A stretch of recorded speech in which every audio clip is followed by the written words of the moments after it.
हताश आणि निराशावादी असा अर्थसंकल्प, ज्या ज्या गोष्टी यांनी निवडणूक जिंकण्यासाठी थापा रूपाने मारलेल्या होत्या त्याच्याबद्दल कुठेही काही वाच्यता झालेली नाही।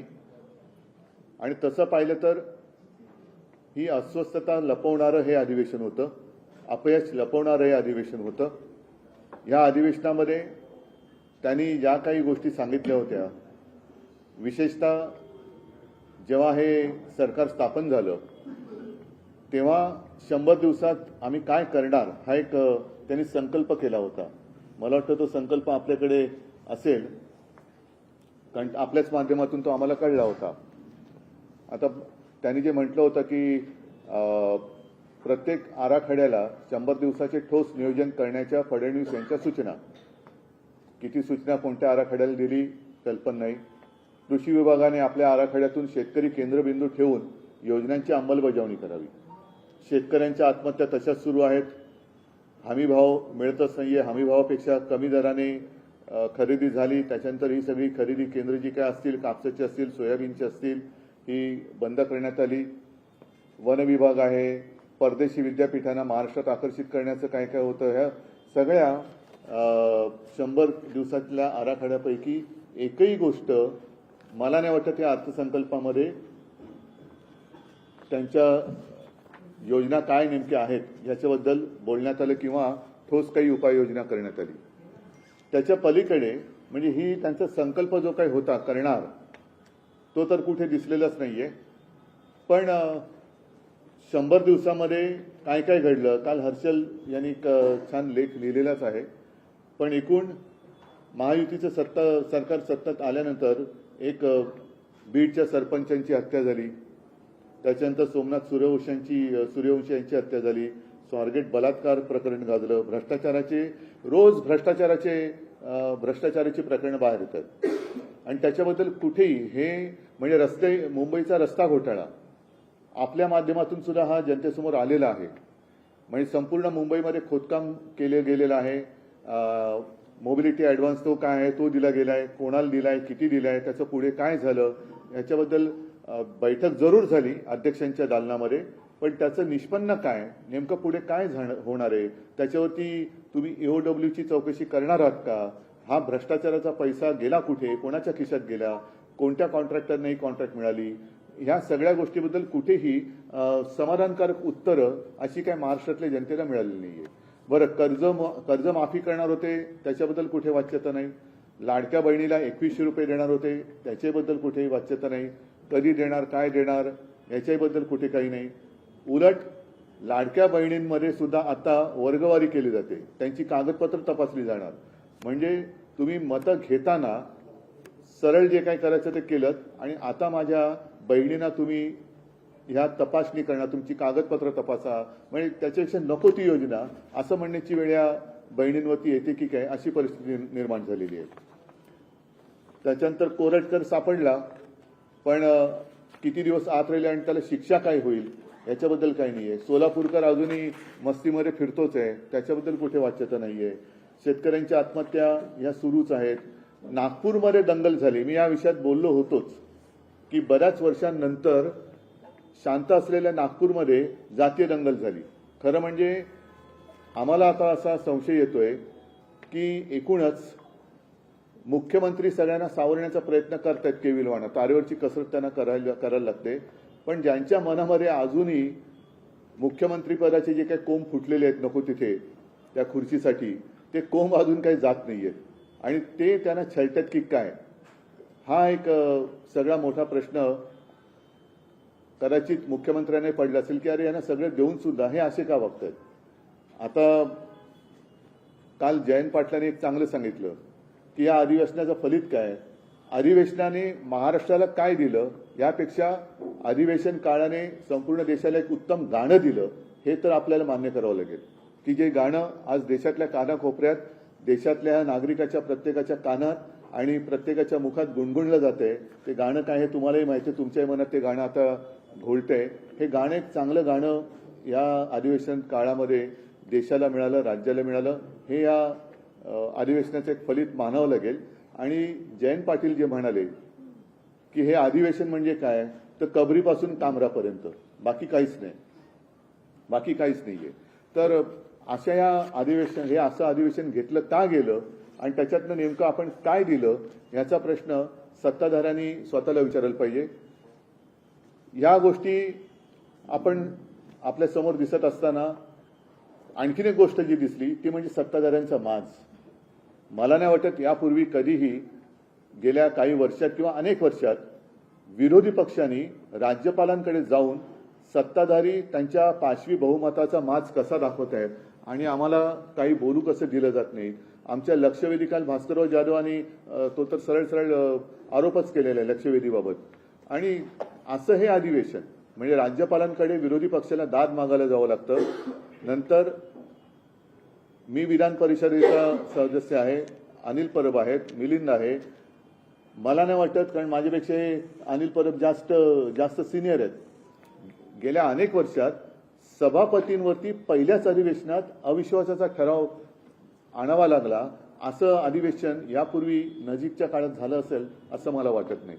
तर असे हे अनेक विषय आहेत, बोलायला गेलं तर खूप आहे. ज्या गोष्टी जर का अधिवेशन काळात बोलू दिल्या असत्या आणि त्याच्यावरती उत्तर जर का नीटनेटकेपणाने दिली गेली असती तर आता तुमच्या माध्यमातून जनतेसमोर बोलण्याची मला वेळ आली नसती. बरं, हे झालं महाराष्ट्राच्या अर्थसंकल्पीय अधिवेशनात. म्हणजे एका बाजूला जे काय ती आपली मराठी म्हण आहे ना, खिशात नाही आणा आणि मला बाजीराव म्हणा, तशी या सरकारची गत झालेली आहे. वारेमाप घोषणा केल्या गेल्या पण पूर्तता काही नाहीये. म्हणजे काही थापा मारा, जनतेला काही कसे फसवा, जनता आपली भोळी भाबडी आहे, आपल्याला मत देईल, आपल्याला सत्ता देईल आणि सत्तेवरती आल्यानंतर बघू, मग दडपशाही करायची, मग वेगवेगळे कायदे आणायचे, सरकारबद्दल कोणी काही बोललं तर त्याला चिरडून टाकायचं. ही दडपशाही जी ब्रिटिशांना सुद्धा जमली नाही ती यांना काय जमणार, यांना जमूच शकत नाहीये. आता आणखी एक गोष्ट मला बरं वाटलं जरा, की ज्या वेळेला शिवसेनेला, म्हणजे शिवसेना एकच आहे, एसएनसी ही शिवसेना मी मानतच नाहीये. एसएनसी हा एक गट आहे, त्याच्यामुळे त्या एसएनसी गटाबद्दल किंवा गद्दार सेनेबद्दल मी काय बोलत नाही. शिवसेनेला जेव्हा मुस्लिम समाजाने मोठ्या प्रमाणावर मतदान केलं आणि मुस्लिम समाज हा शिवसेनेवरती विश्वास ठेवून आमच्यासोबत आल्यानंतर यांचे डोळे पांढरे झाले होते आणि त्यांनी लगेच एक आवई उठवली की उद्धव ठाकरेंनी हिंदुत्व सोडलं, मुस्लिम लोकांनी शिवसेनेला मत दिलं, उद्धव ठाकरेंनी मत दिलं, तर हा सत्ता जिहाद आहे. आता मला एका गोष्टीचं समाधान आहे की इथे जे बोंबलत फिरत होते, जे बुरसटलेले हिंदुत्ववादी आहेत, ज्यांना मी बोगस हिंदुत्ववादी म्हणतोय, त्यांना बरोबर पाचर बसलेली आहे. कारण आता ईदच्या निमित्ताने सौगाते मोदी हा कार्यक्रम भारतीय जनता पक्षाने हाती घेतलेला आहे. 32 का 35 का 36 लाख मुस्लिम कुटुंबियांच्या घरी जवळपास 32,000 कार्यकर्ते हे भारतीय जनता पक्षाचे घरोघरी जाऊन त्यांना सौगाते मोदी हे देणार आहे. हे काही सौगाते मोदी नाहीये, हे सौगाते सत्ता आहे. म्हणजे यांना सत्तेसाठी हे कोणत्याही थराला जाऊ शकतात. त्याचं एक निर्लज्ज उदाहरण आहे.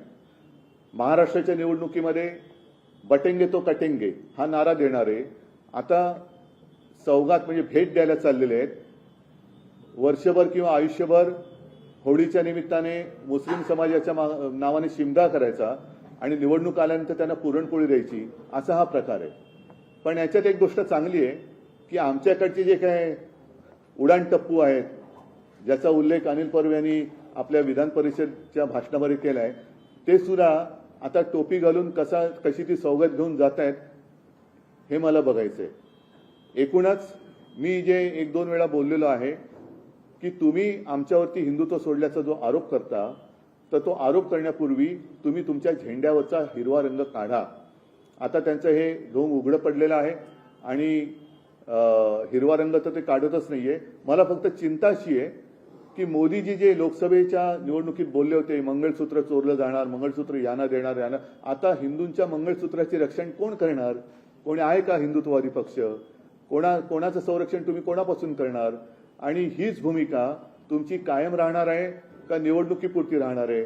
जसं महाराष्ट्राच्या जनतेला निवडणुकीच्या पूर्वी विविध आश्वासनं दिली, मग ती लाडकी बहीण असेल, शेतकऱ्यांचं वीज बिल माफ असेल, आणखीन बऱ्याच शेतकऱ्यांना कर्जमुक्त करू म्हणाले होते.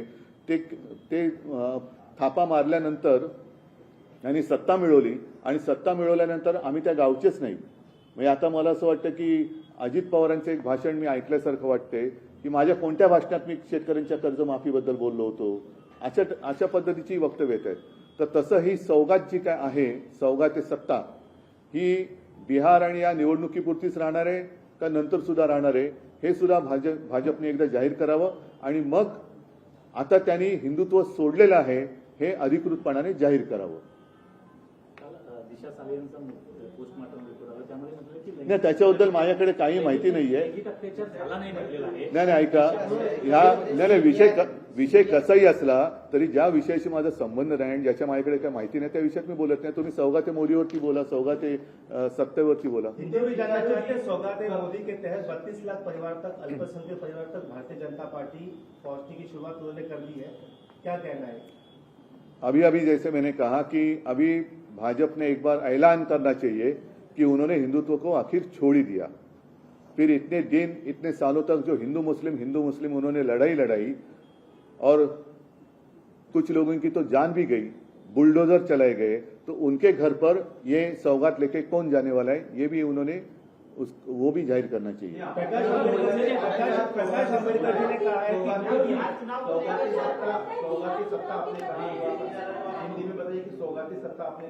आपके ऊपर सवाल किया जाते थे. नहीं, जब मुझे मतलब जो मेरी शिवसेना एक ही है, दूसरी है वो गद्दार सेना है, उसको शिवसेना मानने की कोई आवश्यकता नहीं है. तो जब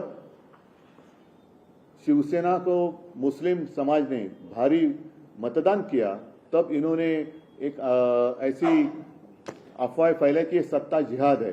तो अब ये सत्ता है क्या सौगाते सत्ता नहीं तो दूसरा क्या है?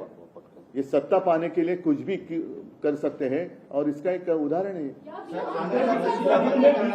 सौगाते मोदी लहू में भीगी हुई है सौगाते मोदी और 100 चूहे खा के दिल्ली चली हज को, ये प्रकाश आंबेडकर ने कहा है. तो उन्होंने कहा, मैंने आज जो कहा मुझे कहना तो मैंने कहा.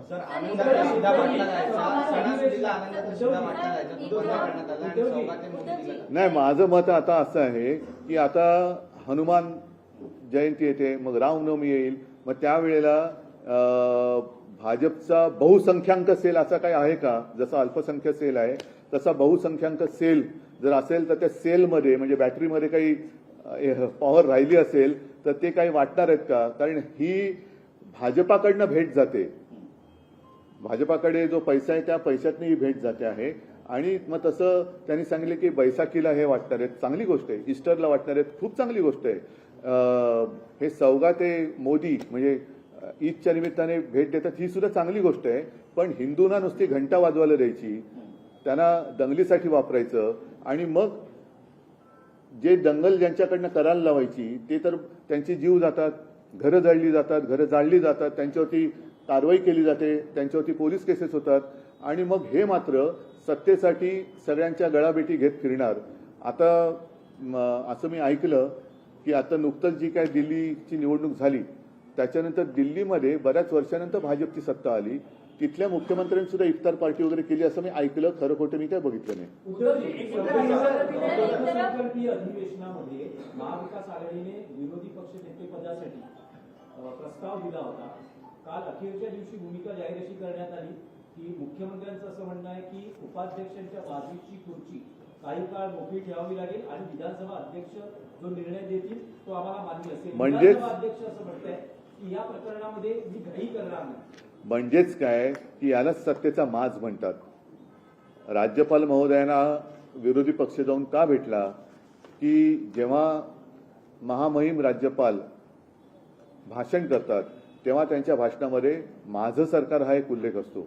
आता तुमचं सरकार हे जनतेचा आवाज कसा दाबता आहे हे त्यावेळेला विरोधी पक्षाचे आमचे सदस्य जाऊन त्यांना सांगून आलेत. आता राज्यपाल महोदय काय भूमिका घेत आहेत, कारण यांची भूमिका तर आम्ही बघितली.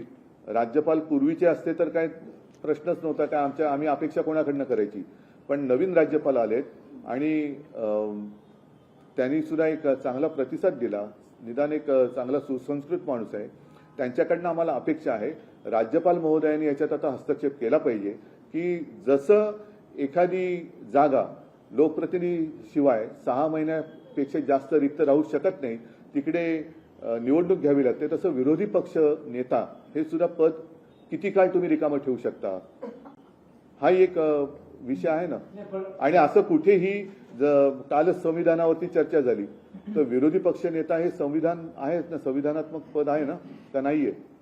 तर त्याच्यामध्ये असं कुठेही लिहिलेलं नाहीये की त्याच्यात काय अटी तटी शर्ती किंवा कायदा नियम असं काही नाहीये.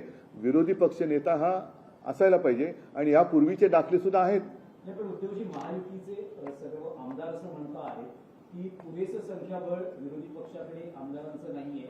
लोकसभेमध्ये असं कुठेही म्हटलेलं नाहीये. ही 10 वर्ष एक पद रिक्त होतं, कारण आवश्यक लोकसभेत कदाचित असू शकेल, पण विधानसभेमध्ये असं कोणताही कायदा कानून नाहीये. ठीक आहे. हा, आणि एक मिनिट, जर संख्याबळाचं जर का काही असलं त्यांच्या वेगळ्या संविधानात तर त्यांनी तसं लिहून द्यावं.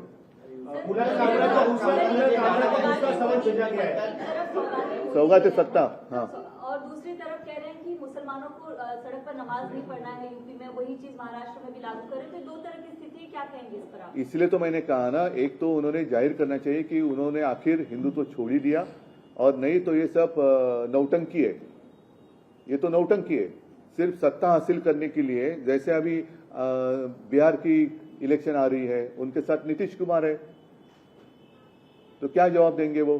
नीतीश वहां बिहार में करके दिखाओ ना. एक तो उनको आप सौगात दे दो, नहीं तो बिहार में भी कहो कि हम नमाज नहीं पढ़ने की, कुछ तो करो. खड़े की दाढ़ी लाने के बाद अब निर्मला सीतारामन पर कटाक्ष किया है कोणी? कामरा ने, और उसको दूसरा समन भेजा गया मुंबई पुलिस द्वारा. बघा, आता मी काय त्याचं वकीलपत्र इकडे घेऊन बसलो नाहीये. जे त्यांनी केलं, मला जे बोलायचं ते मी बोललेलं आहे. मनसेच्या उमेदवारावर आतापर्यंत बाळासाहेब ठाकरे यांचा कधीही फोटो नव्हता. या गुढीपाडव्याच्या मेळाव्याला मात्र बाळासाहेब ठाकरेंचा सर्वांना बाळासाहेबांच्या नेतृत्वाखेरीज दुसरा पर्याय नाही, हेच त्यातून दिसतंय. आणि जर आता महाराष्ट्र जिंकायचं असेल, तसं जसं गेल्या वेळेला ह्या गद्दारांनी सुद्धा बाळासाहेबांचा फोटो वापरला, तसंच सगळ्यांनाच बाळासाहेबांचा फोटो वापरण्याखेरीज काय पर्यायच राहिलेला नाही. पुढच्या काळात राज्य सरकार कुणाल कामरांच्या त्या एकूण विडंबन पिकामुळे जो काही वाद निर्माण झाला, कदाचित महाराष्ट्रात असे कार्यक्रम सादर करण्यास त्यांना मज्जाव केला जाऊ शकतो अशा काळात. आणि तसंच जेव्हा ते मुंबईत येतील, त्यांना चौकशीला सामोरं जावं लागू शकतं, शिवसेनेच्या कार्यकर्त्यांना त्यांना तोंड द्यावं लागू शकतं. तर अशा वेळेस शिवसेना युबीटी कुणाल कामरांच्या शिवसेना युबीटी नाही, शिवसेना एकच आहे. दुसरी ती गद्दार सेना आहे. मी उघड म्हणतोय, ती गद्दारांची सेना आहे. तिला आणि तिकडे जी काही तोडफोड झाली त्याच्यात शिवसेनेशी काडीचाही संबंध नाही. ती गद्दार एसनशी सेना आहे. या एसनशी सेनेने ह्या सगळ्या गोष्टी. बरं, मुख्यमंत्र्यांनी बचाव कोणाचा केला? ज्याचं नाव नाही घेतलं त्याचं, पण ज्याचं नाव घेतलं त्याच्याबद्दल कोणीच काही म्हटलेलं नाहीये. तर त्याच्यामुळे एसनशी जे काय आहे, एसनशी त्यांनी काय करायचं ते करू दे, ती गद्दार सेना आहे. पण एसनशीची बदनामी झाली असं जर तुम्हाला वाटत असेल तर याचा अर्थ एसनशी गद्दार आहे.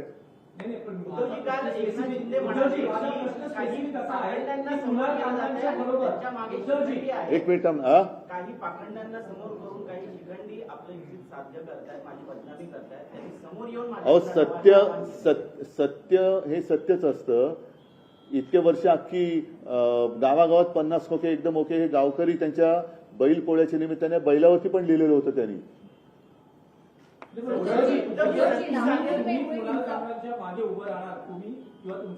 मी आता जे बोललो ते फार महत्वाचं आहे. हे करतील.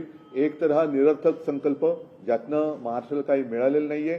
स्वतः मी म्हटलं तसं 5वी बहुमत मिळवलेलं अस्वस्थ सरकार आहे. आणि त्याच्यानंतर सौगा ते सत्ता हा देशासमोरचा सगळ्यात मोठा प्रश्न आहे. बाकी गद्दार बिद्दार फडतूस प्रश्न आहेत.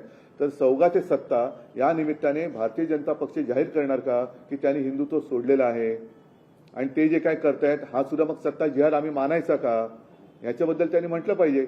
आणि मग तसं जर ते म्हणणार नसतील तर तुम्ही कोणत्या तोंडाने आमच्यावरती हिंदुत्व सोडल्याचे आरोप करताय?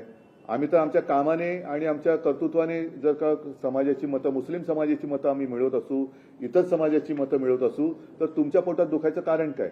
म्हणजे आजपर्यंत तुम्ही धार्मिक विष पेरत आलात. आता ज्या धर्मामध्ये तुम्ही विष पेरलत त्या धर्मामध्येच तुम्ही घरोघरी जाऊन अन्नपदार्थ देताय. तर काय तुमचं नेमकं काय? तुम्हाला त्यांना विष द्यायचंय का अन्न द्यायचंय हे तर एकदा सांगा.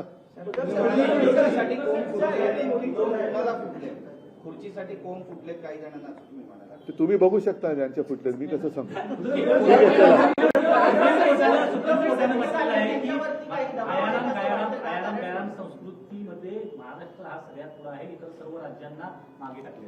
हे म्हणूनच आता काय बोलायचं की सुप्रीम कोर्टाचा पूर्ण आदर ठेवून ते म्हणजे खूप चांगली झाडाझडती खूप घेतात. जसं चंद्रचूड साहेब सुद्धा होते, पण नंतर काय झालं तुम्ही बघितलं.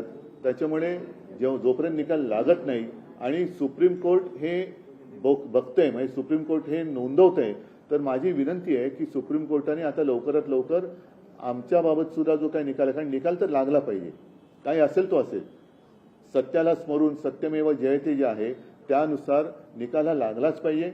आणि सुप्रीम कोर्टाने जर का याची दखल घेतली असेल आयाराम गयारामांची, तर त्या आता आयाराम गयारामांची मंदिरं बांधली जात आहेत सत्तापद देऊन, ही मंदिरं तोडली पाहिजे. प्रशांत कोळसेंना महिनाभरानंतर अटक होती, तर कबुली दिली आहे की मीच फोन केला होता इंद्रजित सावंत यांना. एक महिनाभर लागतो. कृष्णा आंधळे अजून त्याच्याकडनं एक निबंध लिहून देतील आणि सोडतील. वाटतं तुम्हाला की त्यांना सोडून देतील? सोडतील, बघा तुम्ही. अजूनही आता मला माहिती नाही, कारण काही बातम्या आपण विसरून जातो. आता असा जर का मी तुम्हाला प्रश्न विचारला तर पटकन तुम्ही सांगा, कोणत्या शाळेमध्ये त्या चिमुरडीवरती अत्याचार झाला होता? कोणत्या गावात? नक्की नक्की ना आहे ना? म्हणजे एक क्षण तुम्ही पण गोंधळात पडला ना की खरंच बदलापूर का? आता तुम्ही काय म्हणालात आपटेंची शाळा. आपटे कुठे आहेत? आपटे कुठे आहेत? म्हणजे तेव्हा जे काय एक ताहूर उठलं होतं अक्षय शिंदेच्या एन्काउंटर नंतर की हे तुम्ही कोणाला वाचवण्यासाठी केलेत का? तर आज ते संचालक कुठे आहेत? त्यांच्याबद्दल कोणीच काय बोलत नाहीये. तसंच हे कोरटकर बद्दल तुम्ही किती ओरडणार? 2 दिवस ओरडाल, पण अटक केली. आता तो कोणत्या तुरुंगात आहे, काय करणार, त्याला किती दिवस? म्हणजे ह्या सगळ्या गोष्टी ज्या आहेत ना ह्या थातूर मातूर चाललेल्या. सोलापूरकर कुठे? सोलापूरकर कुठे? जो महाराजांची उघड एवढी बदनामी करतोय, म्हणजे गद्दाराचा अपमान तुम्हाला सहन होत नाही, त्याच्यावरती लगेच त्याचा स्टुडिओ तोडता, त्याला 2-2 समन्स पाठवताय. सोलापूरकरला तुम्ही एकही समन्स नाही पाठवत. तुम्हाला अधिकार काय कामरावरती कारवाई करण्याचा? म्हणजे तुम्ही कोणाचा तुम्ही हे घेऊन चाललेला आदर्श? छत्रपती शिवाजी महाराजांचा की खंडोजी खोपडेचा? खंडोजी खोपड्याचा कोणी अपमान केला तर तुम्ही ताबडतोब त्याला शिक्षा करणार, आणि आमच्या दैवताचा कोणी अपमान केला तर तुम्ही नुसतं चोर पोलीस खेळणार. हे जे काय ढोंग आहे ना हे आता पूर्ण सगळ्यांनी बघितलेलं आहे. त्याच्यामुळे मी परत सांगतोय की प्रचंड बहुमत मिळवलेलं हे अस्वस्थ सरकार आहे. यांना कळतच नाही यांची खुर्ची कोण कधी खेचेल, कोणाचे लागेबांधे कोणाशी आहेत, नागपूरमध्ये दंगल नेमकी कोणी घडवली, या सगळ्या गोष्टीचा काय छडा लागत नाहीये. इतिहास काढला जातोय. संभाजी भिडे असं म्हणतात की छत्रपती शिवाजी महाराज सर्वधर्मीय नव्हते. संभाजी भिडे असं म्हणतात की सर्वधर्मीय ते नव्हते. त्यांनी कोणत्या बागेचा आंबा खाल्ला मला माहिती नाहीये, त्याच्यामुळे मला काय त्यांच्याबद्दल बोलायचं नाही.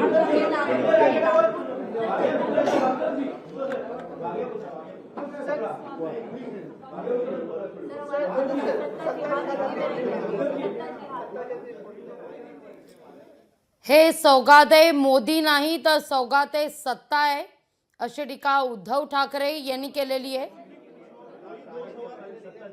उद्धव ठाकरे बोलतात, थेट जातोय. उदय तुमच्या अरे थांब ना आता त्यांचा बघा. त्याच्याबद्दल आता रायगडावरची वाघ्या कुत्र्याची जी काही समाधी किंवा जे काही स्मारक आहे त्याबद्दल इतिहास तज्ञांचं मत घेणं गरजेचं आहे. आणि पाहिजे तरी कमिटी नेमा, काय वाटेल ते करा, ठेवायची ते ठेवा, उखडायची ते उखडा, परंतु त्याच्यावरनं एवढी पेटवापेटवी करण्याच्या आधी अरबी समुद्रातलं शिवछत्रपतींच्या स्मारकाबद्दल एवढे कोण उठत का नाहीत हा प्रश्न माझ्या मनाला पडलेला आहे. संपूर्ण राज्याने सत्ताधाऱ्यांनी विचारलं पाहिजे की हे कुत्र्याच्या समाध्या वगैरे ह्याच्यावरनं भांडण्यापेक्षा छत्रपतींच्या स्मारकाचं ज्याचं जलपूजन पंतप्रधान नरेंद्र मोदी यांच्या हस्ते झालेलं आहे, ज्याला मी सुद्धा उपस्थित होतो. त्या जलपूजनाचं काय करायचं का? स्मारकावरती पाणी सोडले तुम्ही. छत्रपतींचं स्मारक कधी करणार हा प्रश्न कोणी कोणाला विचारत का नाहीये? मोदींना तुम्ही काही स्मरण वगैरे करून देणार आहात? मी कोण बाबा मोदींना स्मरण करून देणार? पत्र पाठवणार? नाही. आता हे परत आहे की छत्रपतींच्या स्मारकाबद्दल स्मरण करून द्यावं लागतं. हे याच्यासारखं दुर्दैव काय? आणि हे काय कोणाला हिंदुत्व शिकवत आहे? नाही, आता तुमच्या लक्षात आलं असेल की ज्यांना छत्रपतींच्या स्मारकाबद्दल काय पडलेलं नाहीये ते सोलापूरकर आणि कोरटकरला काय अटक करणार? कोश्यारींना काय कारवाई करणार? कोश्यारींवरती सर आपने सत्ता की हाथ का जिक्र किया, सत्ता जी हात नाही, सौगात है सत्ता. इसका मतलब डिटेल क्या आएंगे? घर घर जाकर अनाज दे रहे हैं. घर घर में आज तक वो जहर दे रहे थे, अब जाके अनाज दे रहे. अच्छी बात है, लेकिन भाजपा ने अभी ऐलान करना चाहिए कि उन्होंने आखिरकार हिंदुत्व छोड़ ही दिया और अब उनको कोई अधिकार नहीं रहा. जो मेरे ऊपर आरोप लगाते हैं या मेरी आलोचना करते थे कि उद्धव ठाकरे ने हिंदुत्व छोड़ा, अब भाजपा को कोई अधिकार नहीं रहा है. आखिरकार उन्होंने भी हिंदुत्व छोड़ दिया है. तो आगे जाकर देखते क्या होता है. विधानसभा लोकसभा चुनाव में नारा था एक है तो सेफ है, और एक है तो सेफ है, बटेंगे तो कटेंगे, आपका मंगलसूत्र चुराएंगे. तो अभी अगर भाजपा ने भी हिंदुत्व छोड़ दिया है तो हिंदू सेफ है या नहीं है? और जो यहाँ अपने आप को हिंदुत्व के रक्षक मानने वाले जो लोग हैं, उनकी मुझे तस्वीर देखनी है कि वो कैसे जाते हैं घर घर में और मस्जिद में जाकर कैसे वो सौगात देते. ठीक है, चलो.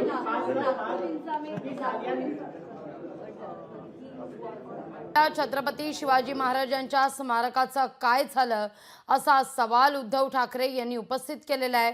तर कोरटकर कडून एक निबंध लिहून घेतील अशी देखील ठाकरे शैलीत टीका उद्धव ठाकरे करतायत. पण सगळ्यात महत्त्वाचं म्हणजे सौगाते मोदी या उपक्रमावरून त्यांनी टीकास्त्र डागलेलं आहे. सौगाते मोदी नसून सौगाते सत्ता आहे असं उद्धव ठाकरे म्हणतायत. आणि आता सत्ताधारी पक्षानं जाहीर करावं की त्यांनी हिंदुत्व सोडलंय असं देखील आव्हान उद्धव ठाकरे यांनी दिलंय. तर विरोधी पक्ष नेतेपद हे किती काळ रिकामं ठेवणार? ते संविधानिक पद आहे आणि हे पद रिकामं ठेवणं यातून सत्तेचा माज दिसतो अशी देखील टीका उद्धव ठाकरे यांनी केलेली आहे. पटेंगे तो कटेंगे म्हणणारे आता सौगात देत आहेत असं म्हणत उद्धव ठाकरे टीकास्त्र डागतायत. लोकशाही मराठी ऐका, पहा, जागरूक रहा.